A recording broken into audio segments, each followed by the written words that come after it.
Hi, everyone.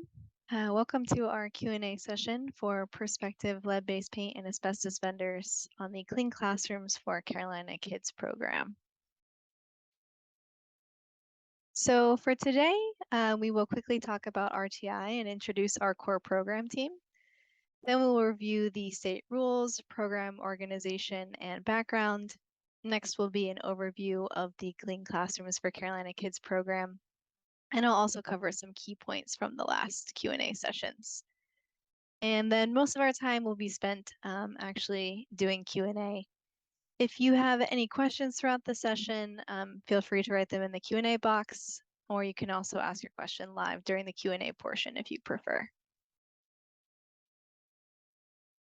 Okay, so a bit about RTI International. For those who aren't familiar with RTI, we are a nonprofit research institute with interdisciplinary expertise in environmental health, laboratory analysis, risk communication, and program implementation, among other areas. We are partnered with North Carolina Department of Health and Human Services, or NCDHHS, for our Clean Classrooms for Carolina Kids program, with the goal of identifying lead and asbestos hazards at schools and child care facilities statewide. This program is modeled after RTI's Clean Water for Carolina Kids program that previously tested all child care centers for lead in water across North Carolina. We are expanding the scope to schools, family child care homes, and to also include inspections for lead-based paint and asbestos. So here we have our Clean Classrooms for Carolina Kids core team, led by Jennifer Redman as the program director. We also have Lisa Green as the project director for the lead-based paint and asbestos section, and Keith Levine as the senior director of analytical sciences. My name is Kelly Hoffman, and I serve as the co-project manager for the lead-based paint and asbestos section, along with Johnny Albritton. We also have AJ Kondash as the project manager for the lead and drinking water section, Crystal Lee Powell Jackson as the program coordinator, and Andrea McWilliams as the program quality manager. Okay, I'm now going to review the state rules, program organization, and a bit of background. So there are North Carolina rule requirements for this program, which include testing for lead in drinking water, which will be conducted by facility staff using a participatory science approach, and the identification of any lead-based paint and asbestos hazards, which will be conducted by our program using certified and accredited professionals. Facilities are also required to mitigate or restrict access to any identified hazards. This is a legislatively mandated effort to address environmental hazards, so all North Carolina public schools and child care facilities are required by law to meet these requirements. The program is organized as follows. NCDHHS is managing the overall contract, and RTI is managing the overall program. RTI is managing the testing and mitigation for the lead and drinking water component, along with the lead-based paint risk assessments and testing, and asbestos inspections, re-inspections, and testing. Our liaisons include the NC Department of Public Instruction, or DPI, and the NC Division of Child Development and Early Education, or DCDEE. And NCDHHS is also in control of the reimbursement funds for lead-based paint and asbestos abatement through the Health Hazards Control Unit, or HHCU. NCDHHS has been contracting with RTI since 2020 for the Clean Water for Carolina Kids program, where we received numerous national awards for successfully coordinating the statewide testing of almost 5,000 childcare centers and 27,000 samples for lead in drinking water. We will be building off our approach and using lessons learned to continue to improve children's environmental health with our expanded Clean Classrooms for Carolina Kids program. Okay, so an overview of this Clean Classrooms for Carolina Kids program. To go over some of the highlights, we expect around 9,000 facilities to enroll, 3,100 schools, 4,400 childcare centers, and 1,300 family childcare homes. Our period of performance extends through the end of November 2026. We are anticipating beginning a pilot later this summer with a few facilities, and then scaling up to the full program launch within 2 to 4 months. Up to $33 million will be allocated by the Clean Classrooms for Carolina Kids program for vendor work to complete the lead-based paint and asbestos inspections and testing during this time period. And in order to accomplish all of this work, we will be working with many vendors all at the same time. So we are looking for vendors who employ at least one asbestos management planner, asbestos inspector, or lead risk assessor. Your company does not need to have professionals accredited or certified in all disciplines for this work. Just one is fine. And finally, abatement of any identified hazards during the inspections will not be funded by RTI. Facilities will be responsible for hiring abatement contractors on their own and applying for reimbursement through NCDHHS. Okay, we also wanted to do a quick overview of how the program will work for vendors. Each step that includes an asterisk will be completed in our web-based portal, which we'll be using as the primary means of coordination and exchange of information. So first, a facility will enroll in the program and complete enrollment surveys that collect information and documentation on previous lead-based paint and asbestos activities. The facilities will be completing separate surveys for lead-based paint and asbestos, and these will be treated as separate jobs. We will review the enrollment survey and send a request for a non-binding cost and time estimate to 1 to 3 vendors based on pre-existing relationships with facilities, location, and availability.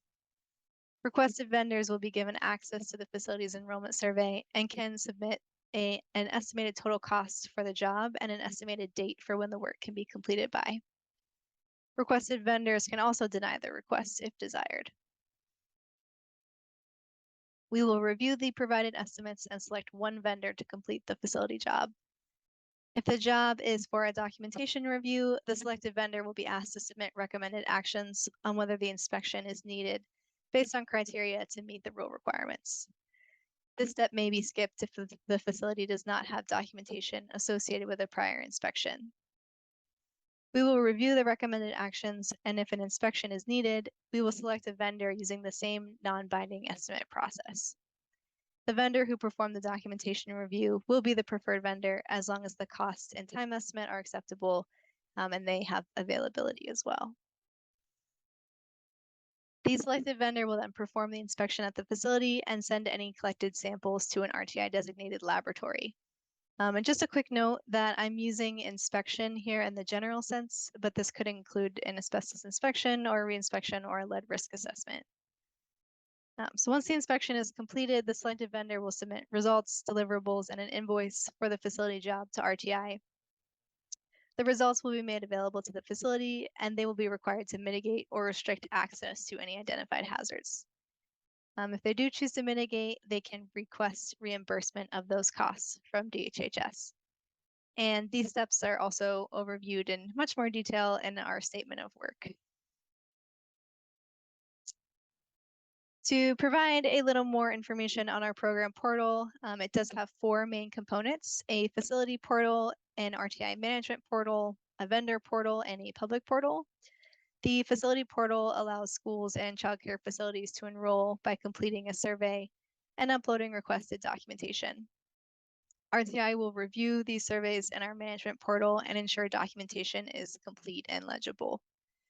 We will also use our portal to assign vendors to a facility job and to oversee scheduling and important metrics that will keep the program on track. Vendors will use the vendor portal to keep company information up to date, such as staff certifications and accreditations. Vendors will also see assigned facility jobs in their workflow and can create multiple user accounts so staff can log in to review surveys or submit inspection results and deliverables.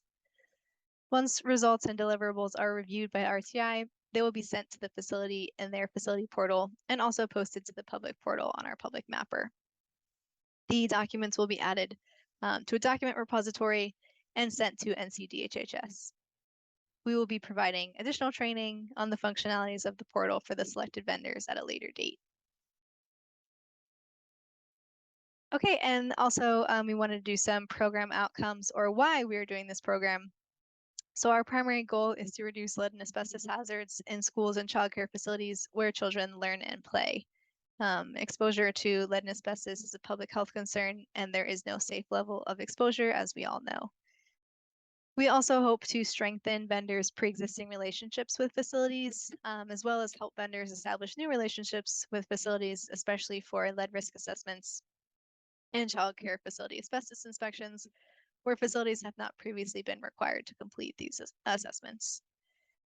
And finally, the program will digitize lead-based paint and asbestos records and create a document repository that will consolidate all documents in one place to allow easy access for all interested parties.